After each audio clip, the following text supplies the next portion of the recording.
नमस्कार। आप सभी के अपने चैनल जय गुरुदेव उत्तराखंड पर एक बार फिर से बहुत बहुत स्वागत है। आशा करते हैं कि आप और आपके परिजन सभी स्वस्थ होंगे। इसी कामना के साथ बढ़ते हैं आज के अद्भुत क्रमांक की ओर। तो आज के क्रमांक में हम बात करने वाले हैं बहुत ही अद्भुत विषय के ऊपर, जिसके लिए आप सब बहुत समय से प्रतीक्षा कर रहे थे कि महाराज जी से जुड़ने के लिए हमें क्या करना चाहिए। ऐसे कौन से कार्य हैं जिससे हम महाराज जी के बहुत करीब हो जाएंगे और महाराज जी की कृपा के चलते लाभान्वित होंगे। तो आज इसी विषय पर हम चर्चा करने वाले हैं। बताएंगे आपको आज के इस विषय में चार वो मुख्य कार्य, चार वो बातें जिससे कि आप महाराज जी को बहुत नजदीक से जान पाएंगे। तो आइए बिना समय व्यर्थ किए हुए बढ़ते हैं आज के इस अद्भुत क्रमांक की ओर। देखिए, जीवन में प्रत्येक व्यक्ति जो भी महाराज जी से जुड़ने का प्रयास कर रहे हैं, चाहे वो नए भक्त हों या पुराने भक्त हों, जो भी महाराज जी के सानिध्य को प्राप्त करने के लिए ललायित हैं, उनके लिए आज मैं चार आपको ऐसे मुख्य बातें बताऊंगा जिससे कि आप बड़ी सरलता से महाराज जी के और नजदीक हो जाएंगे। मेरे व्यक्तिगत जीवन के चलते मैं आपको अपना अनुभव बताता हूं कि महाराज जी से जुड़े हुए तकरीबन मुझे 10 वर्ष से भी ज्यादा का समय हो गया है। मेरा जो अपना अनुभव है, मेरा जो महाराज जी के प्रति समर्पण है, उससे मैंने जीवन में बहुत कुछ सीखा है। तो आइए क्रमबद्ध तरीके से इसे समझते हैं और बात करते हैं उन चार मुख्य बातों के ऊपर जो कि आपको ध्यान में रखनी चाहिए। सबसे पहली बात जिस पर आपको ध्यान देना चाहिए वह बात यह है कि महाराज जी को आप अपने घर का एक मुख्य सदस्य मानकर चलें, कि महाराज जी आपके घर के सदस्य के समान हैं और महाराज जी को आप अपने परिवार के सदस्य जैसा ही आदर, सम्मान और सत्कार दीजिए।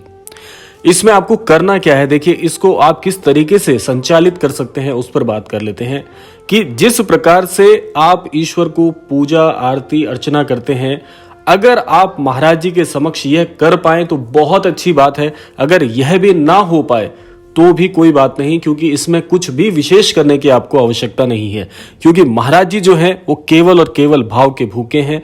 अगर महाराज जी को आप अपना समर्पण प्रदान करते हैं तो महाराज जी उससे ही बहुत प्रसन्न हो जाते हैं, क्योंकि महाराज जी एक ऐसे अद्भुत संत हुए हैं जिन्हें किसी भी प्रकार के आडंबर की आवश्यकता नहीं, जिन्हें किसी प्रकार की विशेष पूजा विधि की आवश्यकता नहीं।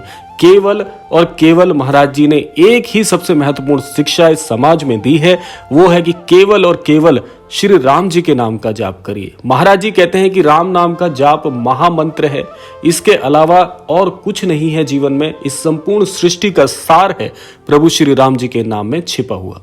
और यदि आप श्री राम जी के नाम का जाप करते हैं तो महाराज जी वैसे ही बहुत प्रसन्न हो जाते हैं। तो इसीलिए जैसे आपके घर के अन्य सदस्य हैं, वैसे ही महाराज जी को घर पर स्थान दीजिए और महाराज जी से आप अपनी पूजा विधि विधान यदि कर सके तो करें, ना कर पाए तो केवल और केवल महाराज जी को नमन कर लें, इतना ही बहुत है। तो पहली ये वो बात थी। दूसरी बात पर चर्चा कर लेते हैं कि कैसे और महाराज जी के सानिध्य को आप प्राप्त कर सकते हैं।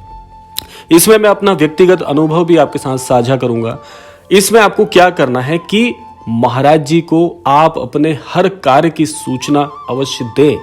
यह सबसे महत्वपूर्ण कार्य है और यही कार्य बहुत सारे लोग नहीं कर पाते, क्योंकि अगर आप सोचिए कि हृदय से आप महाराज जी से जुड़ना चाहते हैं तो क्या आप चाहेंगे कि मन में किसी आडंबर के साथ आप जुड़े? नहीं। मन का जुड़ाव और अंतर मन का जुड़ाव ऐसे ही होता है कि हर बात आप महाराज जी से साझा करें। सबसे पहले आप उन अपने गृह स्थान पर महाराज जी के छवि चित्र को आप अपने घर पर लगा सकते हैं और उसी महाराज जी के छवि चित्र के समक्ष बैठकर आप महाराज जी से अपने सारे नियोजन जो आपने बनाए हुए हैं, वो सारे नियोजित सुनियोजित सारे कार्यों की सूचना महाराज जी को दें। परेशानी में महाराज जी से आप उसका हल मांगे।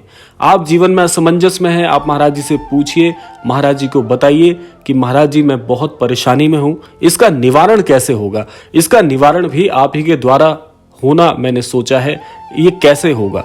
तो जितनी भी आपके कार्य हैं, चाहे छोटे कार्य हो, बड़े कार्य हो, असमंजस हो, आपकी सफलता हो, आपके जीवन की उपलब्धि हो, जो सब कुछ है आपके जीवन का, हर सार महाराज जी से साझा करिए।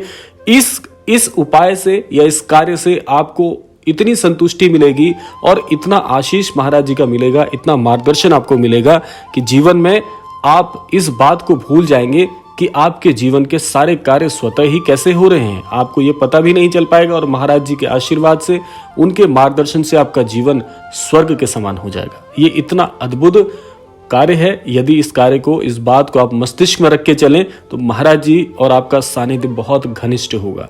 क्योंकि सानिध्य यदि आप प्राप्त करना चाहते हैं, जब तक आप अपने हृदय को हल्का नहीं करेंगे, मन को हल्का नहीं करेंगे, तब तक वो संभव ही नहीं है। और मन तो तभी हल्का हो पाएगा जब बीच में किसी प्रकार की दीवार नहीं होगी, बीच में किसी प्रकार का पर्दा नहीं होगा। आप हर बात बताएंगे और उसका निवारण आपके जीवन में स्वतः आप देख पाएंगे।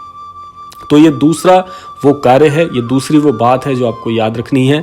बात करते हैं तीसरे क्रम में। तीसरे क्रम में बात आती है महाराज जी की शिक्षाओं की। आपको महाराज जी की शिक्षाएं पता होना बहुत बहुत आवश्यक है। महाराज जी ने बहुत सरल सी शिक्षाएं दी हैं, इसीलिए महाराज जी विश्व प्रचलित हैं, क्योंकि इतने सरल कार्य, इतनी सरल शिक्षाएं शायद ही अन्य किसी धर्मगुरु ने प्रदान की हो। महाराज जी इतने सरल हृदय वाले हैं, इसीलिए उपाय भी सरल हृदय के बताते हैं। महाराज जी की शिक्षाओं के 3 मुख्य स्तंभ हैं, जिसमें महाराज जी कहते हैं कि जीवन में, इस समाज में, इस संसार में सभी से प्रेम करो, चाहे वो कोई भी हो, हर चीज से प्रेम करो। और यदि आप इस बात को अपने मस्तिष्क में रखकर अपने जीवन में आगे बढ़ते हैं तो आप पाएंगे कि ईश्वर की प्राप्ति भी बहुत सहज आपको लगने लगेगी, क्योंकि ईश्वर ही प्रेम है और प्रेम ही ईश्वर है। इसीलिए हर चीज से, हर प्रकार से, हर परिस्थिति से, हर विचार से आपको प्रेम होना चाहिए, हर व्यक्ति से आपको प्रेम होना चाहिए। यही जीवन का मूल मंत्र है जो महाराज जी ने सिखाया। बात करते हैं महाराज जी की दूसरे शिक्षा स्तंभ के। महाराज जी कहते हैं कि जीवन में सभी की सेवा आपको करनी चाहिए, चाहे बड़े हों, चाहे आपसे छोटे हों, चाहे बुजुर्ग हों, चाहे कोई भी हो, सभी की सहायता आपको अवश्य करनी चाहिए, सभी की सेवा आपको अवश्य करनी चाहिए, क्योंकि सेवा ही परम धर्म है। और जो लोग दूसरों की सेवा करने में विश्वास रखते हैं और उसका पालन करते हैं, ऐसे व्यक्ति के जीवन में जब भी कोई अनिष्ट या किसी प्रकार की विपरीत परिस्थिति आती है तो ऐसे व्यक्ति को सहायता करने वालों की कमी कभी नहीं होती, क्योंकि ऐसा व्यक्ति सभी के लिए सेवारत रहा है। इसीलिए उसके कठिन समय में उसकी सेवा करने वालों के हाथ कभी नहीं रुकते और असंख्य लोग ऐसे व्यक्ति की सहायता में जुट जाते हैं, क्योंकि वो सहायता उसकी सेवा से नहीं बल्कि महाराज जी के आशीष से और उनकी कृपा से उसे मिल रही है। बात करते हैं महाराज जी के तीसरे शिक्षा स्तंभ की, जो महाराज जी सिखाते हैं, और वो है कि सभी को भोजन कराएं। महाराज जी की एक आदत थी कि महाराज जी से मिलने जो भी व्यक्ति कैंची धाम जाता था, महाराज जी उसे बिना भोजन कराए, बिना भोजन प्रसाद पवाए कभी नहीं भेजते थे। और महाराज जी यही बात कहते हैं कि सभी को जीवन में भोजन अवश्य कराना चाहिए। बिना भोजन के घर पर यदि कोई आगंतुक आ गए या घर पर कोई भी आपके मेहमान आए तो आप बिना भोजन कराए उन्हें मत भेजें, क्योंकि महाराज जी कहते हैं कि भोजन में ईश्वर का वास है।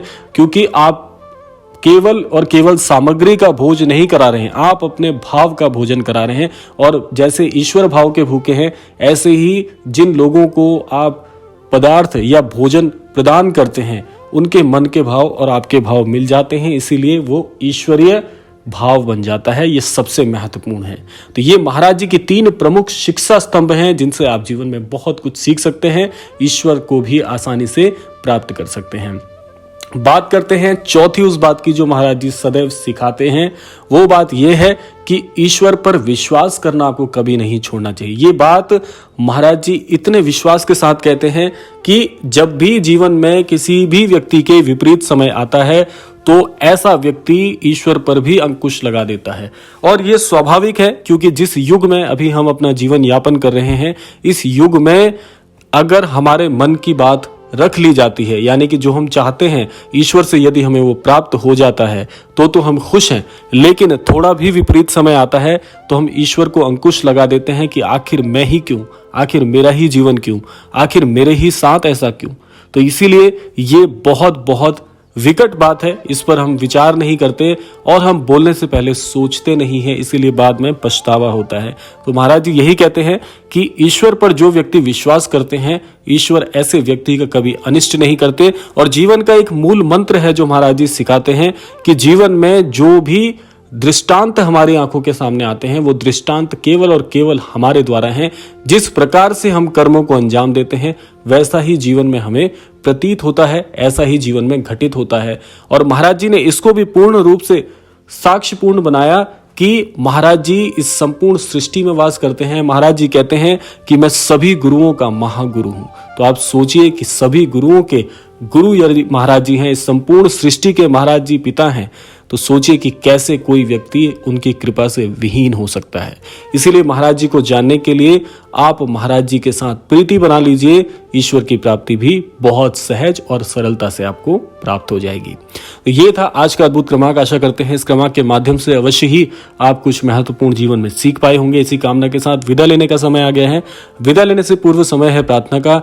यही प्रार्थना मैं करना चाहूंगा कि श्री महाराज जी सभी को सद्बुद्धि प्रदान करें, सभी को सन्मति प्रदान करें, इस संपूर्ण सृष्टि का, इस संपूर्ण लोक का कल्याण हो। इसी कामना के साथ विदा लेते हैं, मिलते हैं अगले क्रमांक में।